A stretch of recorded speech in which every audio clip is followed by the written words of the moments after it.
Dear Mr. or Mrs. President, today I wish to discuss the prevalent topic of human genetic modification and why we need to utilize this tool without falling to fear. Genetic modification is the alteration of an organism's genes by splicing, replacing, transferring, or destroying the nucleic acid bases found inside DNA. Currently, we use genetic modification on crops and livestock to increase their nutritional value or to speed up their growth. There are some concerns about GMOs, such as superweeds, environmental problems, and allergy issues. However, when applied to human beings, a whole new issue of morality is introduced. Bruno Boden, an entrepreneur and the founder of the Human Code Foundation, said that we need to discuss the human code. Thanks to the complete sequencing of the human genome and the more recent development of CRISPR, a cheap, reliable way to cut and paste DNA strands, the concept of altering human genes is already upon us. According to Grant Birmingham, a technology editor at the Newsweek magazine, next year, CRISPR's first human trials will occur. This trial will attempt to cure a type of genetic blindness. My sister was born deaf in 1 year, and I can see how this disability affects and hinders her academic and social progress.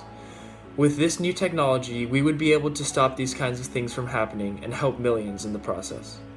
My main concern is that we will suffocate the life out of this newborn idea without giving it a chance to grow and mature. Already, GMOs have hit a wall in the public eye. Instead of spreading these crops to Africa and other agriculturally challenged countries, we insist on getting caught in the minutiae. People fight the scientific progress because of fear of change and fear of the unknown. But this does not benefit anyone and prevents our knowledge from really making a difference. When applied to humans, I fear an even more resistant public opinion. This is why we need our leader, our president, to find the balance between progress and power. Typically, the procedure of genetic modification would be done on an embryo, and the parents would decide how to proceed. A main concern of many people is that we would go too far and create a race of superhumans. However, I believe that the human race, the American people, are more than responsible enough to handle this power.